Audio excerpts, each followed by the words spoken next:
Okay.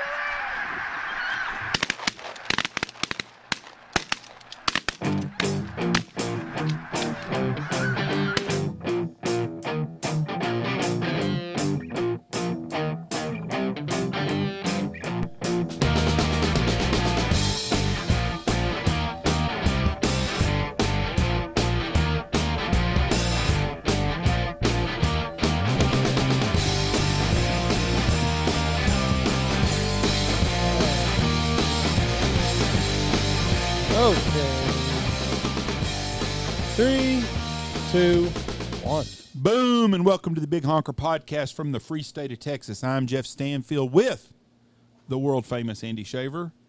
Our guest, go ahead. That's me. Yep. No, that's world me, famous. Jeff. That's right. With us today from Tulsa, Oklahoma, Mr. Chris Kaiser. Chris, how are you doing, sir? Man, I'm great. Thanks for having me on. I'm blessed to be a part. Honored that you guys would invite me to be Well, I already with you. screwed up the intro. I forgot to say this is brought by Dirty Duck Coffee. Oh, If your See? coffee sucks, it's not the duck. I do it it doesn't matter what we do. I thought you did a good job, and then you pointed out your flaws. Well, that was a flaw of mine. It's You got to always remember our sponsors. Got to do it. And it's good coffee. We have a lot of coffee been served here in the last 2 weeks, dove season. Chris, let me tell you how we got a hold of you. Oh, great. I want to hear this. I wonder how they heard about me. I had a guy in my office sitting here. We were visiting, shooting the shit, and he hunts with us. And he said, Yep. I met a guy that on the side of the road that duck hunts. It kills a lot of ducks in Oklahoma. He said, you're a very good duck hunter. And he said, he told me he listens to the podcast. And I told him, hell, I know them guys. I hunt with them all the time. Yeah. It was Lawson. Yep. Was it Stephen Lawson. That's right. I think he brings a corporate group down there, just doesn't he? left. Or Left today. Today. Okay. Good dudes. Good dudes. They know a couple guys that I work with on staff with FCA. So, and I've run into them a bunch. Like you said, I see them down there. They're pretty hardcore too. So we pass each other on the highway. We trade paint and all that stuff going down that public waterfowl grind is a little bit different, but yeah, they're good dudes. And I remember talking to him one time, and I think I was bragging about you all and your podcast and just the good information. And he's like, no way, I go down there, I hunt with those guys a lot. And so anyway, good stuff. His son Chad bought two goose calls while he was here. Oh yeah, He did. Oh, yeah. Chad. I've tried to get Chad to come to work for us. I'd like to have him as an intern here for one winter. He'd be fun to have. He's fun to jack with. Yeah. Well, I can imagine. They're from Coweta, I think. So. And that's where they're from. I think that's where his kids go to school. And we work with all the high schools, with FCA. And Coweta's 3-0 right now. They're doing pretty good on the football field. So Now, anyway, good. Coweta? Where's the place that the spaceship is crashed in the side of the ditch up there? Talala. You're seeing that picture. No, I've or seen whatever it before. I was tornado chasing one day, and I come driving around a corner going about 70 miles an hour, and I'm like, what the fuck is that? And then I look at my buddy, and he's like, what the shit? Did we miss something? I said, that's freaking massive capsule. You know what it is? It's actually the old part of a concrete truck that has fallen off the side of the road. And now it's become this icon, like only in Oklahoma. We're going to leave it there. We're going to paint it every year, put something on it. And that's a really good duck hunting lake too up there at Oologah. So you were just trying to cut a county line road, probably chasing a tornado. Yes, we were on one and we got there and we couldn't get to it, but I did. I come around that bend and I was like, what the hell is that? And we got stopped and we got out and looked. Started checking their phones, checking like, Twitter to see if anything big happened. Crashed or something. It does. No, it will get you. It looks like that's a dadgum, space capsule just sitting right there. It's been painted up 3 or 4, I don't know, a lot of different ways. One time was American flags. So anyway, yeah, it's pretty cool. It had NASA wrote on it, and they had the dirt across the street where it was like it had slid across the highway. And I was like, damn, that could have wiped us out. I was like, shit. And we were both big old fat boys too. It'd hurt us. Only in Oklahoma, man. You're gonna get something like that. That would have been funny if they'd have been like Joe Dirt when he knocks the thing off and it's full of shit and poop comes everywhere off of him. That would have been awesome. Exactly. I know right where you're. I've driven by there a bunch of times. Now, how old are you, Chris? I'm 55. And so I'm just a little bit older you than you. played football at Tulsa. I know a guy. Yep. I know a guy that played football at Tulsa about the same time. David Thompson. David from Thompson, Wichita Falls Rider. And what? I think he was a defensive tackle or offensive tackle. Vaguely. 84 to 89 is when I played, and then I was a graduate assistant on staff through 93. I think he was there in 86 is when we graduated, and I'm pretty sure he went to Tulsa. He went to Rider, but I think he went to Tulsa and played ball. And then y'all had a big-time recruit out of Rider, Shavrodrick Beaver, the quarterback. He turned down Michigan to go to Tulsa, and he kind of fizzled out. Yep. You're right. Yep. So you guys, every once in a while, put some good players out there. You know, I know James Washington's from your area, and dude, he's a stud. Class act too. I mean, yeah, great dude. I mean, I worked. Well, I don't want to say I worked with him, but we've got a great FCA program at Oklahoma State, and he was always around, and I knew he loved the outdoors too. So good dude, man. It's cool to have. It's cool that you guys have him back and hunt with him and then have him on the podcast too. So he's a humble individual. Yeah, he certainly is. Yeah, and he's a freak in regards to just athletic ability, and it's good that he's hit it good. Doing well. I hope he gets to sign with the team next year. He's going to be a free agent after this year, and somebody's going to sign him because they've underutilized him there. He could go somewhere and be a big-time football player if they would just give him the chance. Absolutely. I mean, I saw him. You saw it too. He catches anything in his wingspan. He's going to catch it. If you just get it in that window somewhere, he's going to get it. So imagine him playing Class 2A football in Texas. Oh, he tore people dominated up, games. Back. And on a team full of good athletes. He wasn't the only good athlete. The quarterback on that team is a kid named Hagan Hutchinson, and he was Midwestern starting quarterback. They won state 2. They went to 3 state championship games, and they won 2. Defensive coordinator's nightmare, and I bet he played both ways. Yeah, he took a pick six back in the the state championship game. He caught a ball, and the coaches were hollering, "Lay down, lay down." He said, "Hell no, I'm taking this to the house." No, see that you get a gamer, man. You get an athlete like that, he ain't laying down. I mean, I'm going to the house. So I need to race him. I need to race him. Just settle the score once and for all. Whatever. You'd talk shit. You'd make yourself convinced you're going to beat him till you get embarrassed. Andy did that with one of our teachers in town. She was a swim in college. Andy talked shit. Andy can't swim his way. Andy has trouble in a wading pool, but he raced this lady in a race, and she of course she toasted him. I had a couple cocktails, and I proceeded to tell her that swimming was not a real sport because you don't play defense. So, technically it's not a sport, and that, a monkey can swim. A lot of animals, a lot dumber than us, can swim. And got talked into racing. And the morning of the race, her husband texted over all of the banners that her name is on at McMurray. So you already you were trying to get mentally focused. So. And it's not only is her name on like a banner, but like she's got all of the records at McMurray for the McMurray swim team. So I bit off more than I could chew that day. Well, if you can get beat by a girl, at least get beat by a good one.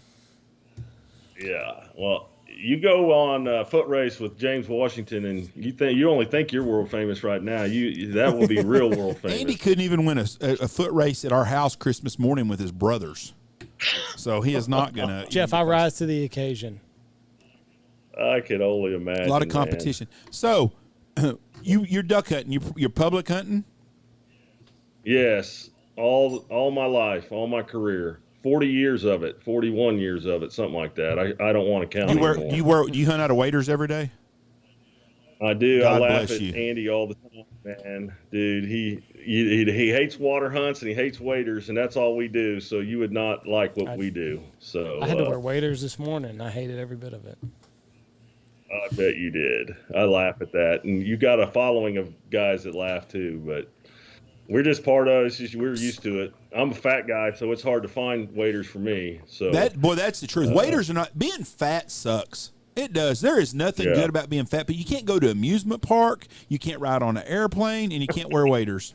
That's so true. You know, there's motivation right there to get some pounds off. So I found a site called bigcamo.com, man. That old boy, he'll back order stuff and get these big waders, and he's put me in some waders the last couple seasons. So I like to do. He'll write you right back, you know, customer service, and tell me how they fit, how they work, and so, and it's all the, you know, it's the banded gear and the Drake gear and all the, you know, somehow he has an in where he can get them to make up some big stuff. That's an important thing, because I'm telling you right now, at the lodge, I see a lot of fat asses. I'm not gonna lie, a lot. Every group's got one. We posted a picture up of this. I called him Ginger from Missouri. He was wearing a medium shirt, with his old belly hanging out and shit. You know, he looked like Russian sausage. Yeah, he did. And well, they're a good group of guys, but we see a lot of Ratown men, and it's no fun to buy stuff like that. And I sell a lot of 4X, 5X, and 3X T-shirts. Right. Well, I give FCA a real hard time because they go up to about 3X, and I'm a 4X, and they'll just hand you a 2 or 3X like you're supposed to wear that, and it usually either goes right in the Goodwill pile or in the trash can. It's like, dude, order something that fits me. Start saving that stuff, because I have went back to the back of my closets and been pulling out clothes, and all my fat clothes I've been giving away, and I've been having to go back, and I'm thankful that I've got a bunch of good hunting stuff that I've kept over the years. So I have stuff to wear, but I am not wanting to put no waders on. Oh, I hear you. No, it's not a fun deal. I actually lose my cool about every morning. My kids know, because I hunt with my boys a bunch. That's the most hated part of the day, is getting the waders on. I'm like, man, but it's like a big accomplishment. I get those on. Hey, we're ready to roll. Anything else that happens is icing on the cake. You know, we're good. You ever pulled a chest muscle trying to put them on? No, I haven't done that. That's I need to. I watched my dad dislocate a rib one time trying to put them on. He was so pissed off. He's cussing and fighting mad. And, I hate being fat. Then you go to breakfast and he orders biscuits and gravy and 4 eggs over greasy. Yeah, that's fine. Yeah. I would have loved to met your dad, man. Just listening to your podcast, and I kind of tuned in about the time he was leaving the earth, and listening to how you guys honored him, and then. But just his stories and what you guys have done it's really caught my attention, and keep doing that. I appreciate it. Dad's sitting right here with us right now. I got my hand on him. We've got a. Amen. Those ball shot shells. No, I've got a goose that John Kushniski. I'm sure I said that name wrong. Guarantee you. Carved for us. It's a hollowed out Canada goose, and Dad's ashes are inside of it, and it's sitting on the table right now between me and Andy. Sits on all the hunts, or on this, and he's going to go goose hunting some with Andy this year, and then we've got 7 cases of Boss shotgun shells with Dad in them. Evidently, we took way more Ron to Michigan than we needed to, so we got 7 cases to shoot through. You know, you're taking it all away. You want to make sure you got enough, but shit, I guess we took way too much. So there's 7 cases of Ron. The kids and grandkids are going to be using them now. Yeah, I've given some friends of Dad's, I've given them a couple of shells. One guy's like, "Oh, can I have a box?" I was like, "Hell no." I said, "I want my grandkids to shoot these one day." Exactly. I said, "You know, you can put it in your pocket and not shoot it, or you can shoot it. Just don't miss." Did you get Barber some? Right. No, he forgot all about it. I'll see Steve Barber a bunch. Well, that's true too. So what do you do with the FCA? Well, I'm the area director. I'm actually called the multi-area director now in northern Oklahoma. So I have all of North Oklahoma. I've been doing it for about 2 years now in that role. And so I manage our staff across North Oklahoma. I go all the way out to the Panhandle, Guymon, Boise City, just hired a gal out in Turpin, Oklahoma, Enid. That's all my region. So, I've always been in Tulsa, and I've been the area director in Tulsa for about 20 years.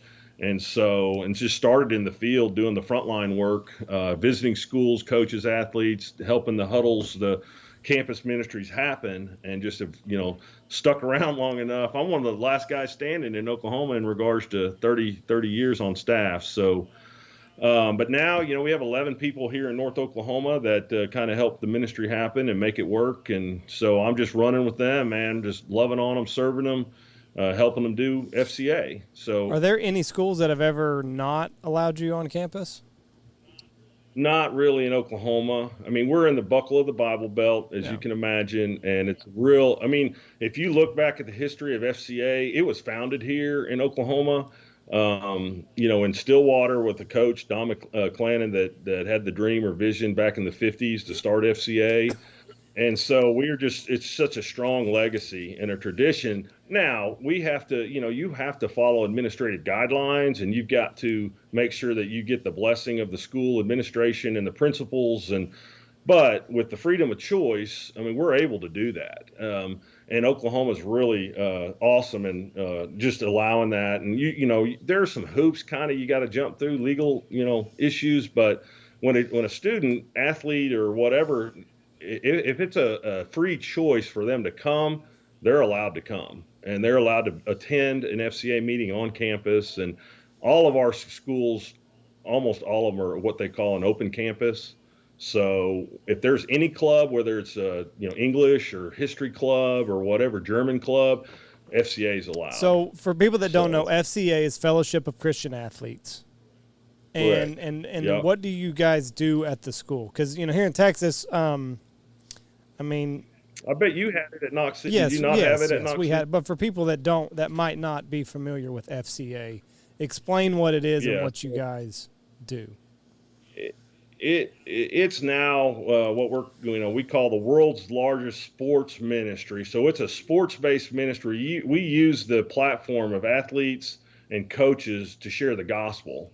And so on a campus, we have what we call campus ministry. So most of those groups are called huddles. And we've used that word since 1954 is when FCA began and became incorporated. And we've used the word huddles to describe what we do on campus. And so it's an in-school, basically a Bible club that meets about half an hour to 45 minutes, either before school, during school, or after school. Utilizing a coach or a teacher that wants to host it. And then it's really student led. So the students, grab a hold of it and take it and run with it. And we just, as a staff person, you come and engage them, you equip them. I mean, I'm bringing the Bibles, the resources, everything that they need to host that meeting on campus. And so now some schools don't allow that, but they'll meet, after school right there. I mean, we have meetings that happen in parking lots, at the football fields. It just depends. Every campus is different sometimes. So does that help you? Does that make sense? The sad thing is to think that we have schools that don't want you to have Bibles at school. That amazes me. Yeah, they pass them out in prison. Maybe they should pass them out in high schools, and we wouldn't have as many people in prison. Right. You're exactly right. And that's one of my that's one of my whys. You always wake up and go, why am I doing what I do? Well, I want to make a difference, and I want to see kids impacted, and I want them, not only spiritually and internally, but also morally and character, and that's found from the Word of God. They'll find what they're looking for if you'll just seek it and look in the Word. So, and we still hand out a ton of Bibles. In my region, we up in North Oklahoma, we handed out almost 5,000 Bibles last year, FCA Bibles. That's great. So now, if you're not an athlete, could you come to one of these meetings? It's not exclusive to. Yeah. Yep. You're exactly right, and that's a big question that we get asked all the time: is it only athletes only or inclusive? And we're not, and it never has been. I mean, people think with Fellowship of Christian Athletes, well, that's how this thing was founded. But everybody's welcome and invited, and we have some schools that there's more band students that are coming than athletes, or there, there's drama kids, there's, orchestra kids, whatever. So most of the time, because of the history and tradition, it's become the go-to in-school ministry that people familiar with. We want it here. It's popular. And then and plus, we've had the long-standing legacy of it, and we have the legal side down to a pat, just very well. And so that's who they trust. And they call. I mean, our phone rings off the hook. And I figured you guys would probably ask me about, how'd you navigate the COVID and the pandemic? And man, we never stopped because sports didn't stop. Athletics didn't stop, and the coaches still called us. and hey, we're not having school, but we're having practice today. Can you guys come out? Can you do a devotional? Can you do a chapel? Can you do something for my team that will, keep them in line or keep them focused? And man, our staff, it's like we never stop. That's great. And what's sad about COVID is a lot of kids have just fallen off the radar. Oh, they've just slipped through the cracks, and nobody knows where they are. Yep. You're exactly right.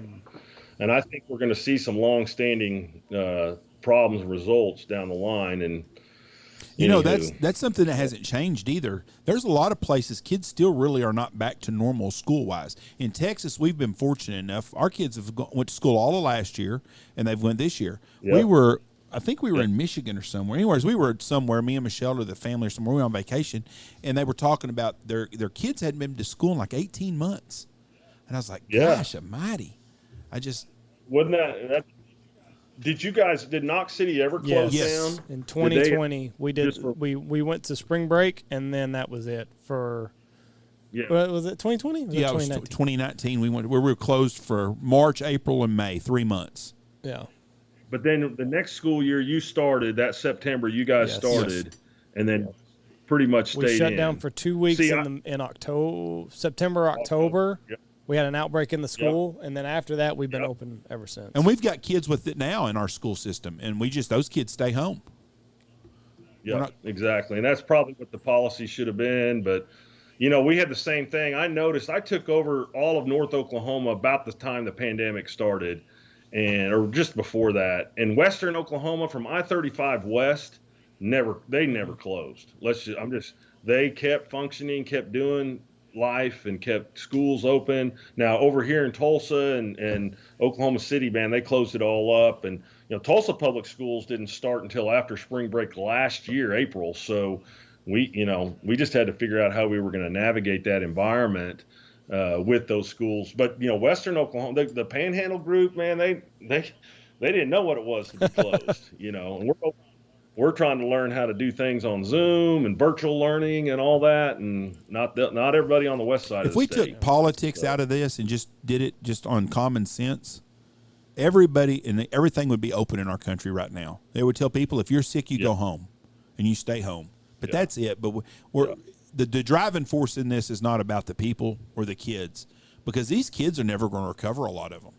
You can't.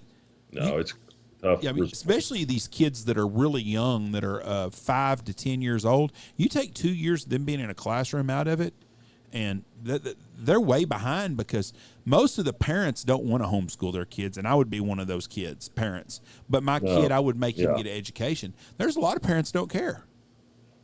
Yep.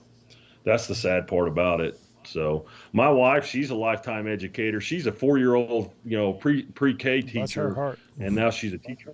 Yeah, I know. I go watch her. I'm like, who is that woman? I don't know how she does it, But anyway, boy, it's been a really tough go for them because of the masks and it just, her facility about part-time has been, mask and trying to keep mask on kids. How awful is that, So, but they're over that pretty much now. But now we have these different COVID protocols or whatever of, how you've got to just stay away for 10 days or 5 days, something like that. So it's a little bit different than it was 18 months ago. So coaches will contact you and say, hey, can you come out here and give my team a devotional? All the time. That's all we did.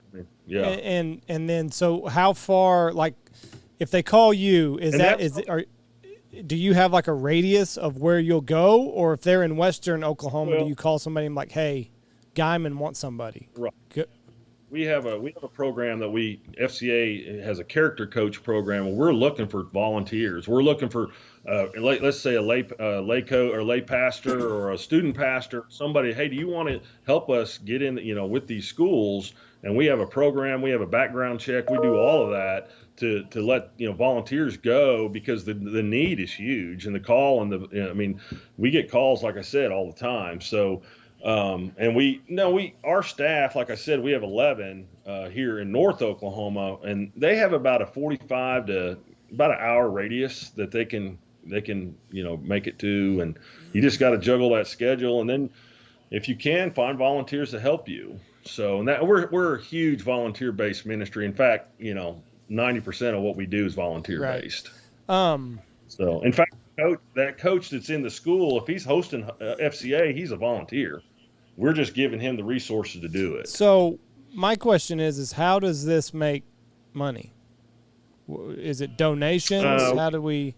Yeah, donations and gifts in kind, and we have to raise our support, and so we work on raising our support as individual staff. Each staff guy or gal has a budget, and they train us how to fundraise. It's basically like we're in a really great situation with Oklahoma, with just like I said, the history and people that have been impacted by this ministry. They want to give back to it, and so I'd say 80% of our funding comes from men and women that were involved in FCA when they were in high school. They start to understand the need. We're asking for the help, and we're just trying to build our monthly support that way. And we have a few companies and corporations and churches that help. So it's all those combined. And, especially right here, like I said, in the buckle of the Bible Belt, people understand how important that need is. And, our funding never really dipped at all in the last 18 months, and people are like, hey, we want you to keep doing what you're doing. So we're blessed big So if time somebody like me that. wanted to buy 100 Bibles for you, how do we do that? You just I can give you a link to my site, or our funding, my funding link or whatever, and then we'll just set up a way to do that. I mean, it's pretty easy. I would like simple. to buy 100 Bibles for you guys. Well, that's great. That's huge. So that's fantastic. And that would bless some kids. I'll tell you that. And it's amazing. We did a camp this summer here in Owasso, Oklahoma, and there was 550 kids that came. And we thought, well, should we get Bibles for all these kids? Because, they're all on their phones now. And, but I went and raised the money to get those Bibles, and they're about $10 each. So I had to raise about $5,000 for those Bibles, but it's pretty easy ask. Let me just tell you. And we gave those Bibles out, and then kids loved it. I mean, they loved having them. And then I was at an event about a month later, and one of the head coaches from an Oklahoma City school that was there had the Bible in his hand, and he came up to me and he said, dude, thank you for giving all our kids these Bibles. Now he said, what should we do with this? And FCA Bible has all these devotionals and these topics, and if a kid's dealing with anything from loneliness or an injury or something, and you can go through these with your team, and it'll build your teamwork and your team unity. And he's like, man, that's all I needed to hear. But it was one of those rewarding opportunities where I went, oh man, I'm glad because we almost pulled the trigger or pulled the plug on it and said, we are not gonna, I'm not raising 5,000. These kids aren't gonna want these Bibles. They loved them. So it's still relevant. And that was one of those. I think it's better than having. Buy 100 now. They're $10 a pop. I'm gonna buy 100 Bibles for you. You might just want to do 50 now. No, we'll do whatever. I'm gonna do it. I'm gonna do 100 Jeff. Bibles. No, we'll back. No. I'm not painting you in No, that corner. I dude. am. I'm painting them in that corner. I'm telling you right now that I'm gonna buy 100 Bibles. I'm going to. No problems at all with that. I'm not. I didn't. No. ask you to do that. I like to do it. My heart wants to do that. I like to help people, and I love to help kids. And my life. I've been very blessed in my life. I don't have a whole lot of money in the bank because my wife spends a lot of it, and we spend a lot, and I spend a lot. But I try to bless people if I can, and I've been pretty fortunate. And I'm going to buy 100 Bibles. But you're talking about the phone and the Bible. Last time I was in church, and I don't go to the church all the time, and my preacher Tex listens to this all the time, and he's going to make. I know. I've kept up with Tex him. loves to stir the crap up with me all the time. I know. But last time I was in church, there's a lady had her phone, and she's looking at her phone. I told Michelle, I said, look at her on that damn phone over there. Michelle goes, you don't know. Don't judge. I said, that's bull crap. I said, that is disrespectful. I said, I think I'm going to say something. She goes, don't you say something. So I said something to Tex about it. He goes, oh, yeah, she keeps up with the sermon that way. I was like, I'm glad I didn't say nothing. I'm glad you didn't either. I was with one of our staff guys about a year ago at a luncheon, and this guy was preaching the word, man. And my staff guy was on his phone. Well, I knew my staff guy's taking note. He was taking notes on his phone. And we had a guy come up to him and say, hey, young man, you need to put your phone away when there's a speaker. And my staff guy looked at him and showed him the notes. He said, sir, I got all the notes and the verses that he shared and everything. It was this humbling moment. And I, put my arm around my guy after that. And I said, good job. I said, you want to lose your cool, didn't you? He's like, man. But it was one of, the older generation like you, Jeff, or myself. We don't know, but they're on their phones in good purpose most of the time. Yeah, that's true. And I learned. And that's how, like, if we do Sunday school or something, I do it on my phone because it's easier for me. I can just, reference verse, I can just type in what the reference verse is, and it pulls right up. I don't have to thumb through pages and get lost and have to go back and forth. So I'm a judgmental guy, though. I'm a bad Christian because I judge people. You think people are doing the worst all the time, and I've told Tex that many times because me and him have had some conversations about some people in town, and I told Tex, I said, "You're a preacher. You find the good in everybody. I see the reality in everybody. There's a lot of turds out there, but that's why he's a preacher, and my heart goes out to, and this is truly how I feel. People that are, you find a preacher in a small town that doesn't make much money. And that's a godly man right there. It's unbelievable. I have I have a hard time with Joel Osteen or Cephalo Millionaire. What's that guy's name? Dollar Cephalo or whoever it is. I just talked to a lady about him the other day. I was like, I don't know, man. He got him a private jet and everything. I don't know. He ain't no different than a Kansas City pimp. I'm telling you right now, when you're flying around in a private jet. And you're preaching the gospel flying around in a $50 million jet wearing $10,000 gators. I just have a real issue with these big time ministers doing this stuff. I have a lot of respect for a small town minister, and I'm not saying big ones aren't good. They come across as salesmen. Yeah, and that's the great thing about what we do in my work with FCA is, about 70% of our schools are rural schools. I mean, you leave Tulsa in 15, 20 miles and you're in a small town, Coweta, and you walk in there and you're a rock star and they're thankful that you came by. What do you need? What can we do for you? And that small town pastor, that student leader, man, they are very, very needed. I mean, we need those guys and gals. So it takes us, like you said, man, that's a calling, and it's not getting any easier. No, and it's an amazing deal. Well, you're not very far from Arkansas, are you? No, in fact, I better let you know before you start cutting on. My wife's from Fayetteville. She got all her teeth. She does. She wears shoes about half the time. And, we're not blood related. I'm trying to think of all the other jokes I've heard, but it's not your third cousin; it's the second. That's right, exactly. So, but I met her at the University of Tulsa, but, she's tried and true Razorback, so she was woo pig and suey. I bet she was. Boy, that was a pretty bad day for Texas. Jeff was going to put some money down on. Yeah, I was lucky. I was going to text Asher Tolliver, my friend, and talk shit to him and get him to bet with me, and I'm so glad I got busy until after the game started. And then after the game started, I thought, boy, I sure had opened up a can of worms I was not going to hear the end of. And that's my main reason to jack with people from Arkansas because of Asher. Asher always wants to talk a lot of shit. So I get it. I'm close enough. Of course, my wife and a lot of her family's from Arkansas. I've been over there enough. And so I've hunted over there 4 or 5 times. So anyway. It's a great place. And my grandparents lived in Bella Vista forever. They retired from Kansas City and moved there. Played golf there many times when I was a kid. It's a great place. But the difference between Oklahoma and Arkansas is electricity, and that's about it. I hear you, man. I hear you. So you're right. What a dick. So you get some people riled up at you on this podcast. We do every time. It doesn't matter if we talked about baby Jesus. Someone is going to have something to say to us about anything we do or any guest we have. Well, in all fairness, we did say he was born in Jerusalem. Yeah, we did screw that all up. But yeah, I bet you got them all out of anything we have, but I did screw up baby Jesus where he was born at. But it don't matter what we say, but people don't realize we don't have a script. We just talk. We don't know what we're going to, when we get out, I don't have cliff notes, where we're going to go over this or an outline. We just talk and wherever we lead. And so a lot of it's just on what we know about and what we don't.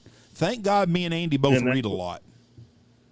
Well, you guys do a great job, and it's what you've created. And I think that's why you have the following and the listeners and the brand that you have is because you are who you are, and you just wing it and you just tell it like it is. So good stuff. So caught my attention. I mean, I Googled or searched public duck hunting, and I'm like, oh, and these guys are getting about every week or so, we're getting public duck hunters. And those are the first ones I started listening to. Okay, this guy's from here, this guy's from here.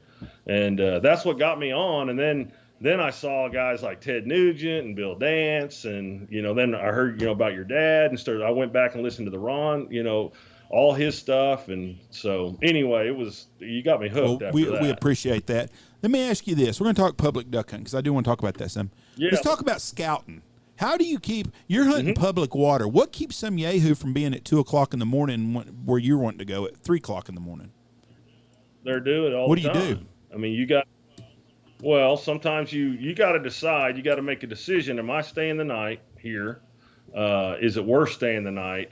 Now, like I said, what you need to know about me, we're grinders. I mean, this is all we do. And I say we, it's a family thing. My dad, my brother, a couple of his coworkers, and my kids now. I've got 2 of my 4 boys are in it pretty thick. So we've got 2 boats right now that are going, or we're getting a 3rd. So you got to stay on the scout and go looking for them. And then you got to decide. Now we have, 40 years of experience plus, the other guys that are involved. So you're looking at a set of ducks and watching them, and do we, what's the numbers like? What do you think the pressure is going to be like? We've done it so long, we know, okay, this is where a lot of guys are going to try to get to, or they're not going to try to get to. And sometimes you do get beat, and sometimes you take one on the chin. But then, we're very competitive. So we'll stay the night if we think we have to stay the night. So, but we don't like to all the time. And then we try to hide birds. I mean, we'll try to keep birds. We'll let birds rest if we can. And we used to be able to do that big time. Even a decade ago, you could let 2 or 3 holes rest and then come back and hunt them once a week or twice a week. You can't do that anymore. The public pressure, it's not that we've gained more hunters, it's a style of hunters. And it's the way that they're scouting, it's the way that it's the out-of-staters now, they're here for a week, they're hunting from ding to dong, from sun up to sundown, they're not letting these birds rest. And the game has changed radically in the last 5 years for sure, but about 10. Yeah, Oklahoma is like the spot to go now. And yeah, I had a guy message me I'm going to say 2 weeks ago, and he asked me, he said, hey, I know that, he said, I want to pick your brain for a minute if I can. I said, yeah, what can I help you with? He goes, public hunting in Oklahoma, where would you go? And the first thing I said is you need to contact Dallas Barber and tell him you want to go with him, but I didn't want to go to Dallas until you go to Fort Cobb. No, I told him, I said, listen, this is my recommendation is don't go to Oklahoma. I said, my recommendation is to go to eastern Colorado, somewhere like that. Yep. Go out of a place, find a place on the map where there's no cities within 100 miles, and you got a chance to maybe find some public places to go. I said, but if you think you're going to go between Oklahoma and Tulsa to Joplin and get on a place and find a place to hunt, I said, it's going to take a couple of days of scouting, and then there's no guarantee someone's not going to be hunting ever because everybody hunts that area now. Now they do. Yeah, it's changed so much. I mean, you wouldn't believe some of the stupid stuff I do. I mean, I keep a spreadsheet of vehicles. I keep a log. I journal. I got 16, 18 journals. I've journaled all 40 years of my hunts. That's awesome. I've got knowledge from years. I did it for my kid. There's 2 reasons I did it, but I used to argue with one of my number 1 hunting buddies where the best places were. And I'm like, I'm going to start keeping stats. I'm a stat guy. Okay, this spot sucks, but this spot's better. And that's why I started in a little spiral notebook. And I'm like, okay, your spot, you keep telling me we need to go there. Well, we're not killing as many birds there as we're killing over here. And so, and then we've always had out-of-state pressure, but the pressure's changed in the last, like I said, 8 to 10 years of now guys they're coming for weeks at a time. And Oklahoma's got a lot of publicity now. We used to be that hidden gem. And, I tell this story all the time. I went to Stuttgart when it was in its prime in the 90s, 80s and 90s. And I'd kill 15 birds over there in Bayou Meta or whatever. And I'd drive home and I go, those 15 birds look exactly the same as the 15 that are in my boat here in Oklahoma. Mm-hmm. And why am I going over there freaking rubbing paint and, racing down these boat lanes with these dudes where I got what's pretty nice here. So anyway, Oklahoma's gotten a lot of publicity in the last 5 years or so. And I've seen the pressure just big time increase, and it's okay. I mean, I've battled guys all my career. I mean, I used to have Iowa and Illinois guys here all the time, and now it's mainly Texas. I've got South Carolina. I mean, I've got 20 tag numbers from South Carolina guys that have been here for 3 or 4 years. So anyway, you take the tags down to see if they come back, or yeah, just kind of, well, there are 2 reasons. You know, of course, me being on staff with the FCA for a long, long time, I've had some confrontations, and I've had my car broke into lots of times and tires slashed. And, you know, if there's 3 vehicles, I want to know who they are. And then, you know, if you do have a confrontation, then, you know, what we've learned the last 2 or 3 seasons especially is, because my kids are involved now, and my kids are running with me too. And I'm like, hey, stay out of their hair, stay away from them. Let's go further. Let's go a lot further away. So anyway, you're right. But so anyway, I don't know where all we were headed with that question, but but you've had your tires slashed in your professional job, or when you've been out hunting? Not boat ramps. You know, some of these boat ramps, like 2 or 3 of our spots, are just a ditch. I mean, there's not concrete, there's not gravel. You're just throwing your boat off the side of the road on some back county line road, and there's only room for 2 or 3 people or 2 or 3 rigs. And if you're the guy there and they think you're blocking the access, well, they're going to cut your tires. They're going to, I mean, we just stopped leaving. You just don't leave anything in your truck, in your car at all, you know. And we have a couple beaters that we drive. I mean, I had a 94 Suburban that I drove until the wheels rolled off of it. And I never kept anything in it. And if they broke the window out, which they did a couple times, well, you know, anyway, that's just crazy. It's crazy that they do that. Now there's 2 or 3 access spots down on Weber's Falls, and some, you know, there's some places that people just tell you, hey, don't leave a vehicle here. Jeez. So that is nuts, though. Now, Andy, you would love it. No. You'd be turning inside out every morning. Every freaking morning. Yeah, he wouldn't be no fun to be around. Oh no, you're stressing on your lease stuff, and I listen to your stuff. I'm like, man, you would not make it up here. We don't have any stress in Texas at all on our stuff. None. The stress is on me scouting if I've got a day lease somewhere. But that's all taken care of. I mean, we have an easy network here, and even in Oklahoma now, where we run all of our duck hunting at, it's not hard at all. But I can tell you this: Oklahoma, between that area west of Hobart where we hunt at, and north of there, you can go down a dirt road and there's birds flying, and I'm liable to see 10 or 15 different trucks now. It used to not be like that at all. You did. Nope. I was going to ask you. I mean, did you guys ever get in on the Fort Cobb stuff? No. And the peanut field? No, I went up and looked at it, and we were going to lease some property up there, and I'm glad I never got involved with that. I don't want to play that rat race. That's the same as Lubbock, Texas. Lubbock's the same way. It's the same. I mean, it's changed a ton. I have a couple guys that are guides up in St. Joseph and up in Missouri, St. Louis area, outside of St. Louis, and they come down to Oklahoma, west of I-35, down by Altus and Lawton, and they guide down there for the last month of the. You know, they're closed Christmas. You know, after the first of the year, they're coming to Oklahoma, but it's changed for those guys. You know. 7 years ago around Hobart, we were the only people in town. We were the only people hunting. There was some people hunting there, but nobody else was guiding really. It was just us. Right. And man, it was easy. I'd find a field to hunt, and I could call it, and we could set a field up and stuff. You can't do that now hardly. We season lease all of our stuff up there, so we're in good shape. But man, the rat race with a couple of them outfitters, and it's every day. And I don't know how they sleep at night. I don't. I'd be like Andy. That, you know, they don't have any safe spots to go, that no matter if it rains or whatever to go to, that they can make sure they can get some shooting. They're flying at the seat of their pants every day. Yeah, and I don't know how you do it. You know, when I was out of college, I tried to do some of that here locally on some public, and I'd sell some guided hunts, and I'd do some auction hunts for FC. You know, because we do these sports auctions. I'm like, I'll do a 2-day guided duck hunt for some guys, and oil and gas guys around here. I mean, they jump on it, and you know, sometimes you look like a hero, but man, I couldn't sleep at night, and I'm trying to hold these holes, and you know, just got too much stress. I understand what you're saying, Andy. I just got so stressed out. I hated hunting. Yeah. And I'm like, I'm out. I'm not doing this anymore. So you can't do that on public ground. No, I got in the hunting business at the right time before social media was here, so you could establish yourself and have some things work out for you. And I got in at the right time, and it's something I love to do, and I had a passion for it, and I was been very blessed by it.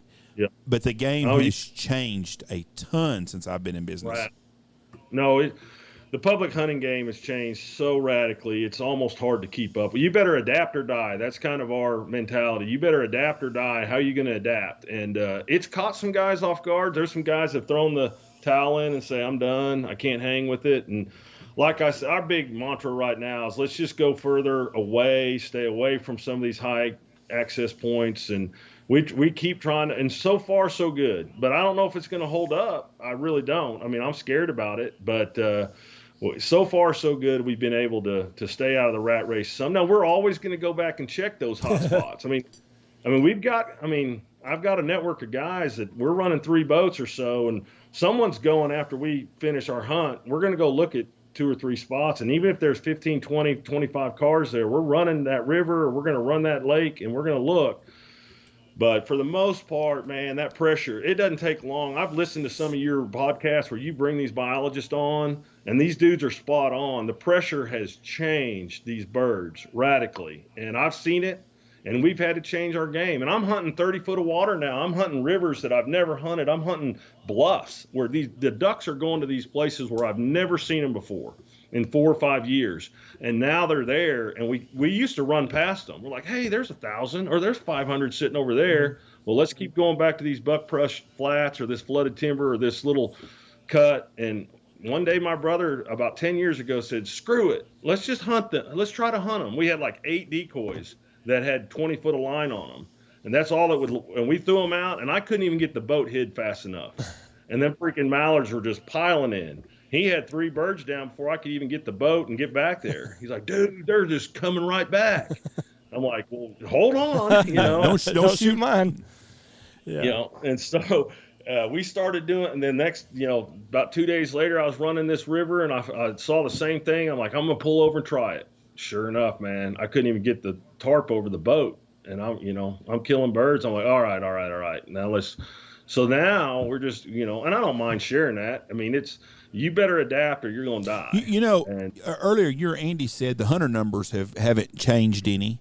Hey, they're gone down. Right. But the hunters we have now, they're different breeds. They are. It's not Uncle Bill and his 2, his nephews and his brother that are going out to the farm pond and throwing out 6 decoys and going to kill a couple of mallards or whatever it was, and that's it. The people that are hunting now are putting their time in. They're internet scouting. They're looking up Instagram pictures of guys that are do-it-yourselfers, seeing where they're at, and they're looking for locations on pictures. So the birds that are being hunted are getting a lot more pressure and targeted on them. And there's places that there's birds that aren't getting hunted at all, though, probably. Yeah, no, that's what you're looking for. And we're so blessed. And I was going to tell you, man, if you'll pull up Tulsa on your Google or on your maps, and you look at all those lakes that you just go 60 miles around Tulsa, and you see all the lakes. I mean, we got 12 or 13 major lakes, and there's a bunch of little city lakes. And we got enough water to keep eyes on. We can't keep up with all of it. And that's the reason it's kept me here for 30 some years. I've had opportunities to go to Phoenix, Arizona, and I had a job opportunity in Jackson Hole, Wyoming. Who wouldn't want to go there, But I have stayed here specifically for my family and my ducks. I mean, these ducks. So, but we're so blessed with all this water around here, but you got to go find these backwater holes, and there's enough out there. You just got to stay looking for them. Well, I'm jealous of you guys that hunt like you do. I'm really jealous of the guy that's on the duck camps. Man, and duck clubs, it's up in especially the upper Midwest and out in the western states, and they got these duck clubs, and they've had them in their family, and I think, man, I would love that would be my choice. If I could change to anything at all, it would have been to do something like that. I love what I do and stuff, but I don't get a hunt no more, and I really miss shooting some ducks. When's the last time you pulled the trigger? 2 teal seasons ago, probably. Yeah. I don't think I duck hunted. We didn't do. We do a family duck hunt. We did the last day of season with Reese. Reese. We did go duck goose hunt. Me and Reese and Andy and Dad. No, Dad was dead. It was the year before, and I was gone that day. But we do some hunting. I mean, I do some fun hunts, and I like to shoot ducks. And if I can get on a good duck shoot, I'll go. It don't have to be a good duck shoot. If we're gonna go shoot some mallards, it's not hard to do. I don't have time to go do a big setup, and then I've got to leave and go scout. It's just a logistics thing with me. If I were ever to come down there, and I'm going to come down there, but I'd get more joy out of riding around with you than going hunting. I don't need to pull another trigger, really. The passion for me right now is getting my kids out doing it, and getting some of their friends out doing it, the younger generation doing it, teaching them how we do it. But then scouting, man, I can tell you, I'll be driving home after a scout, and I'll be more excited than killing them. I'm like, ooh, I'll call my buddy or my brother I'm like, dude, I got him. I got him. That is real. That's what fills me up right now. And if I came down there, Jeff, I'd just hop in, and I'd just love to go look, and that would be. You're welcome to do that this winter if you want to come right along. But I'm going to tell you right now, you're going to have some seat cushion stuffed up your ass because I drive fast, and I cover a lot of miles. But I like it. But I do that, and I enjoy that. That's my passion, is to find birds and watch them. And I see a lot of neat stuff. I do a lot of binocular watching in the morning. Lots. Yeah, I agree. I have to too. I do the same thing. So that's the part of it right now that I really, really like. Now, we put the work in, and we put the. I want to kill birds too. I'm not going out there just to bird watch. We're going to kill them, and I like killing limits. I want to kill 6 birds a person. So we're not mallard purists. We're going to kill the first 6 in. We're killing them. So what's the most unusual duck you've shot?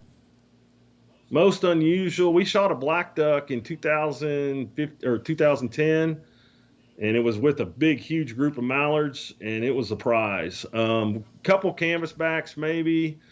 We don't get those where we hunt. We don't get those. Now I know where I can go watch them and see them, and but that's about it. We'll kill a few bluebill here and there, and then some ringnecks. Obviously we know the difference of all of them, but I think that black duck. We were on a big, heavy feed. There were birds coming off of what we call high protein feed, and they were coming to water, and it was just mixed in. And I've seen one other one. Almost in the same area about a year or two later, and me and my brother were sitting there on this oxbow, and they came in, and I said, I think that was a black duck. And he's like, why in the heck, why didn't you shoot it? And I'm like, I was too mesmerized.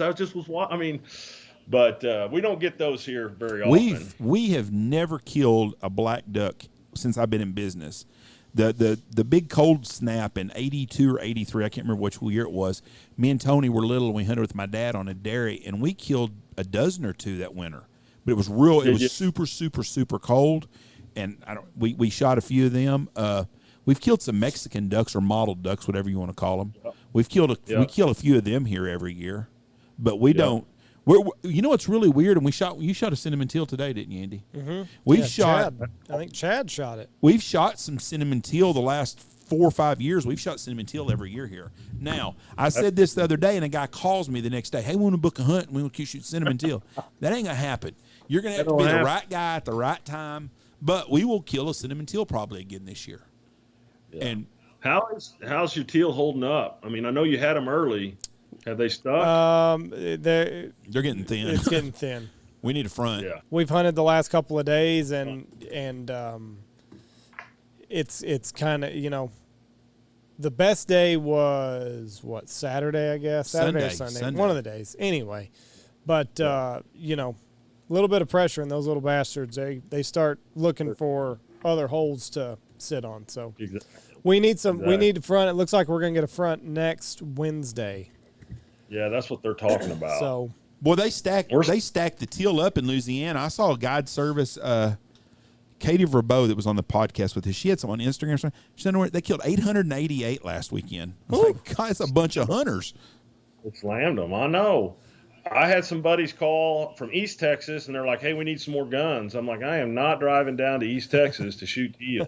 You know, and like we'll kill a 20-man limit. And I'm like, man, but I don't know. I guess we just got those fly through. You know, they flew through, and most of our lakes here are in such bad condition right now. Water was high all summer. And so there wasn't a grass, there wasn't vegetation, and then it fell, and now we're in a little bit. We're 5.5 inches behind in rain, and now all you got is mud. So I saw David Weber and them killed a bunch of them this weekend. Where he was hunting. I think he's in the Panhandle, either in Oklahoma or Texas, but they're wet. David shot a bunch this weekend too. We've got them. We still have teal here. Our problem is we've shot the same ones now. And we need if we can get a cold front, our teal will replenish. We'll be great. But exactly. I've got teal hunts again this weekend, and we're not supposed to have another cold front till next week. I know. We thought we were going to get, and it didn't happen. And there's a little chance of rain here tonight, and then it's going to be hot until, like you said, Tuesday, Wednesday next week. Now, hopefully, that'll bring you guys some good stuff. So I hope so. And dove season is just it's worst dove season we've ever had, by far. Us too. By far, not even close to being even. I mean, if you took us doing dove hunts for 25 years. And you ranked them 1, 2, 3 as the worst, this would be 1, 1A, 1B, 1C, 1D, 1E, 1F, because we've never had a season comparable this bad, ever. Us in Northeast Oklahoma either. And there's some guys that are killing them. But I went down to a ramp down on Eufaula, and I talked to a gal there that's running that place, and she said, I have 3 parties of hunters that come. I can't remember where I think they're coming from Arkansas. She says they stay. Every year they dove hunt down here for a week. They hunted 2 days and were gone. Yeah. And she said, that's never happened. And I said, it's because it sucks. Mm-hmm. It's the worst. We tried and we killed a few, but nothing none of our group ever got a limit. So we had guys, we've had some afternoons, and we had a morning, Sunday morning, our guys done really well, but I've taken a lot of pictures. Michelle said something the other day. She goes, you put pictures of red velvet cake up on Instagram the other day. I said, because they can come here and get them 2 pieces of cake if they want to. Hey, I don't know how many doves they're going to get. I was going to say that, Jeff. I said, I'm coming just for the red velvet cake. You need to keep putting those pictures up there. I like it. We feed you very well here, and I can tell. But we don't ever put a bunch of dove pictures anyways up. That's not, because we don't do guided dove hunts. We take the guys and let them do the hunting on their own. But it's been a very unusual dove season. It's all started with no tornadoes. When I don't get on a bunch of tornadoes in the spring, that means we don't get a bunch of big runoff rains. And we have water here, but our water's starting to be nervous here because it's been so dry for the last 7 weeks. Us too. Exactly what's happened here. Yep. We had more rain than we needed or wanted, and I knew this summer, I'm like, these flats aren't going to have any vegetation on them. None of this stuff's going to grow. And I'm a strong believer with those biologists too, man. When that smart weed and that barnyard weed and stuff grows, when that gets flooded, I've never seen ducks. Now, I've hunted flooded corn and I've seen rice fields and I get it. But man, when that natural vegetation gets flooded, it's stupid, and we don't have that this year here. We've got we've got a place we're fixing to flood that's pretty awesome looking. We're going to see how it works, but it ought to be a duck hole and a half for this year down here in Texas. That's cool. It's a new place, but it's got a lot of potential because it's got a lot of those grasses and stuff in it. When you see that old pink weed that's flooded, you better get ready. That's right. When you find that weed right there, it's stupid. You're right. You're exactly right. You've done it enough to know. Just got to add ducks now. And winter. And I've heard we need the weather. That's been a huge hindrance too. I mean, we can cry and complain about all these guys farming ducks, but it doesn't matter if you're not getting weather. No. Cold. My dad believed in the Farmer's Almanac. It didn't matter what it was saying there. If it said Farmer's Almanac on it, it was the truth. If Rush Limbaugh said it, or if it was in the Farmer's Almanac, it was a gospel to my dad. And I hope the Farmer's Almanac is right, because they say it's going to be a brutal cold winter. I just hope winter don't start in February. Let's bring it. Yeah, exactly like we had last year. That sucked, huh? I would love to have that in November. Oh, gosh. And I'm like you too, Jeff. I've heard you. I mean, Oklahoma Wildlife Department's bumped our season back 2 weeks. And I can kill them. I was killing them in high school and college in October on Halloween. Mm-hmm. I'm like, I'll dress up like a duck hunter and let's go duck hunting. I mean, and we were killing them mallards. And I could have killed them last year on November 1st. and now we're November 14th, 15th, and I want to kill them early. When does it go to there? It goes to the end of January, last weekend of January. But there's a split. They cut that split down to a week or 5 days, which I don't like either, but I can't complain too. I mean, we get the same amount of days. They wanted to streamline Oklahoma, where for the longest time we had 2 different seasons. Two different zones. So the western half of the state had a different, and I think what they were getting was some guys that were traveling, and then they were coming back on the west or east side of the state and, claiming that they killed their ducks on, or they were on the east side, claiming they killed their ducks on the west side that was still open, and they're like, screw it, let's just get it all on one calendar, and we're all going to open the same time and close the same time. And I don't like it. But I hated the split in Oklahoma because when we was hunting around, well, we still are, where we hunt up there, they used to shut down the Monday after Thanksgiving, and then you would lose out the first weekend in December. Well, then they cut it down to 5, and I like that better. I would rather them start season November 14th and go all the way through and no splits at all, because the 1st of December is really good.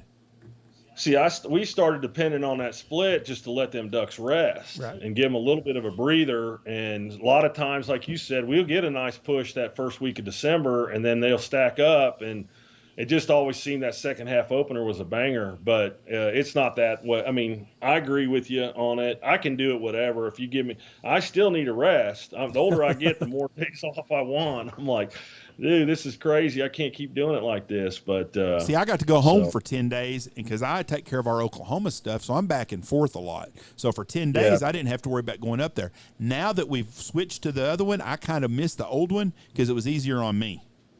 Yeah. Because those first 2 weeks in December are as good as we get here, too. Exactly. And you're right, though. Since they've changed that split, the hunt in Oklahoma hasn't been as good. So were those ducks and geese dependent on that 2 weeks of nobody jacking with them? That might be the key to the whole thing.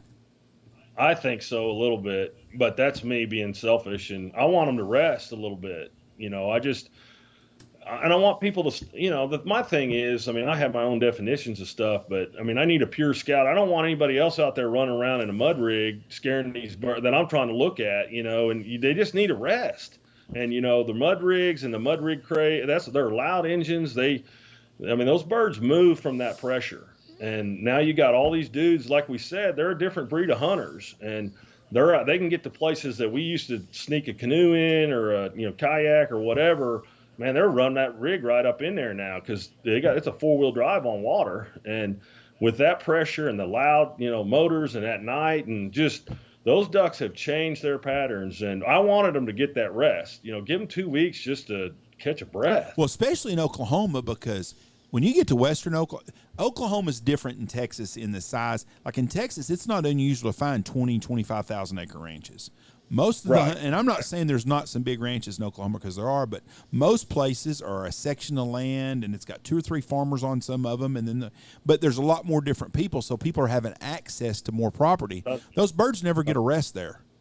Nope. They don't. Nope. And maybe the 2 weeks, not the 2 week split, really has hurt Oklahoma hunting.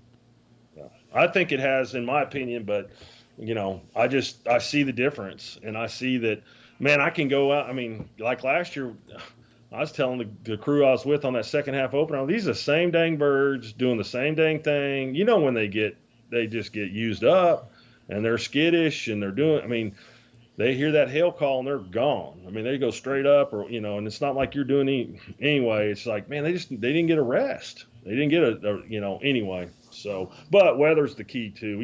You always need fresh birds. If I can get a front every week, I'd be good. I'd be more than happy. I did see some video from Canada.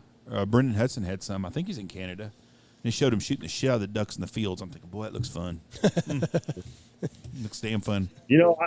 I've never done that, and I don't know if I'd like doing it, but I've hunted geese in the field. And I've been a fat man in a layout, and it's not fun. Yeah, but you can be a fat man in an A-frame without any waders on shooting ducks. I got some kids down in Morris, and they're like, they were talking about coming on these early goose hunts. I'm like, big man, don't get in a layout. And they're like, dude, we got an A-frame on it. Now, big man might get an A-frame. It changed your world.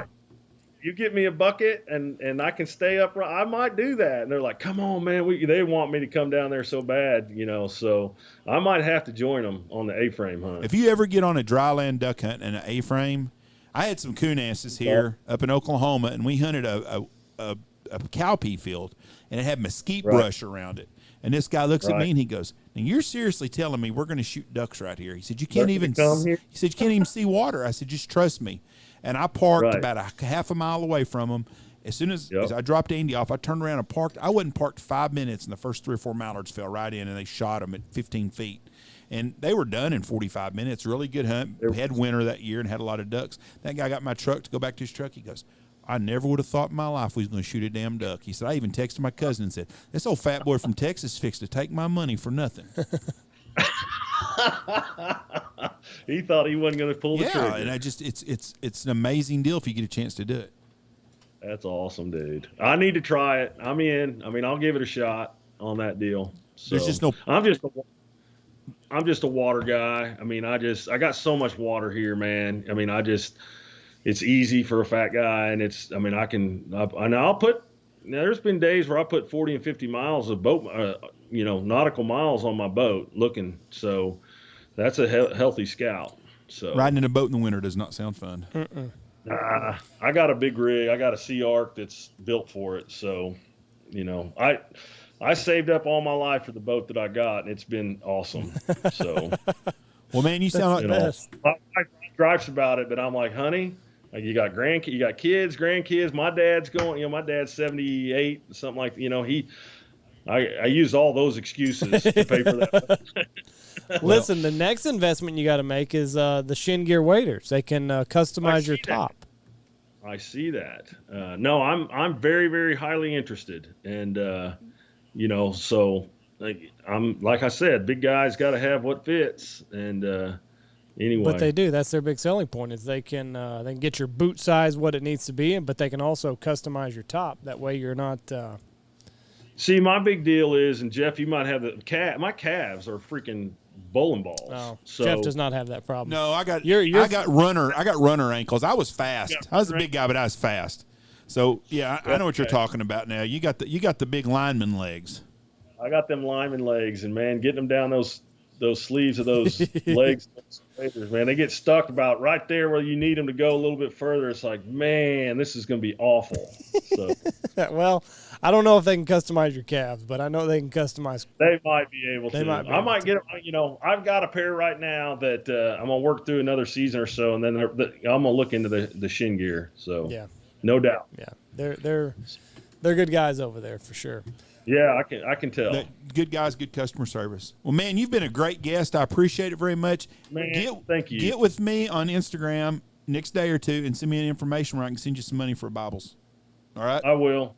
Hey, let me ask you, your kid, Reese is yours, right, Andy? Yes, Reese and Jameson. Jameson, that's right. And Dylan, who's Dylan? That's our granddaughter. That's Zach's daughter. That's our granddaughter. Okay, we have two granddaughters. We have Dylan and Landon is one and just barely over one. Yeah. Okay. And that's also Zach's. Zach's threw all the girls, and then I've thrown the boys. Threw all the boys. Yep, yeah. So. See, we're 4-boy family. We couldn't figure the girl thing out. So, and it's been crazy. Girls are expensive. I know. I see that. I saw Dylan's countdown, and I'm like, dude, that is the best. So. She's got the. She loves Shell a whole lot more than she does Judge. I can tell you that much, though. Well, that's okay though. You winning those hearts. Oh, you're winning those. Yeah, them kids break. They'll get anything out of me they can. I know they got your heart too, and time. That's what it's all about. You dudes are living the dream. Well, I do appreciate that very much. It means a lot to us. Been very, very blessed in life. Very blessed. Well, I'm going to come down there. I'm just going to hang out. You don't need to show me anything. I got more than you can tell. You're welcome. Anytime, I'm telling you, and I don't tell that to me. You haven't heard me invite anybody to come down and go scouting with me. So yeah. I'm telling you right now, if you want to come down and scout with me, you holler at me and you're welcome here anytime. Amen. That's awesome. Well, it was great connecting with you.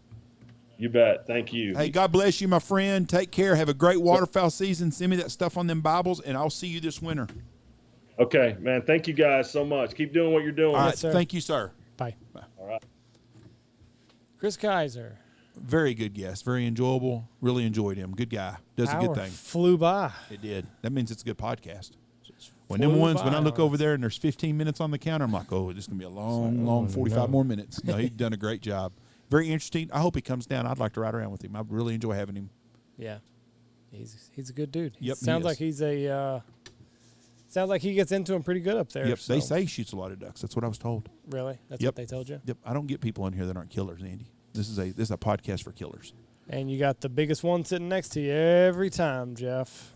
Harry over here on the right, or you mean you on the left here? Jeff. The killing machine, Andy Shaver, world famous killing machine, Andy Shaver. I need a good year. All right, well, let's get off of here. God bless y'all. Thank y'all so much for listening. We got a football pick'em. This one's gonna come out on Friday, though, won't it? The football pick'em will already be out. Yeah, we're about. All right. Thank y'all so much. God bless y'all. Have a great weekend. Okay. Like I was telling Mr. Kaiser, go check out Shin Gear Waders. They can customize your top. So if you're a little heavier up top, they can fix you up. Check out Dive Bomb Industries, Boss Shot Shells, Dirty Duck Coffee, Lucky Duck, Pacific Calls, Eyesight Drone Service, Bangtail Whiskey, Goose Creek Retrievers, Gundog Outdoors, Looking Glass Duck Club Podcast, and Stanfield Hunting Outfitters.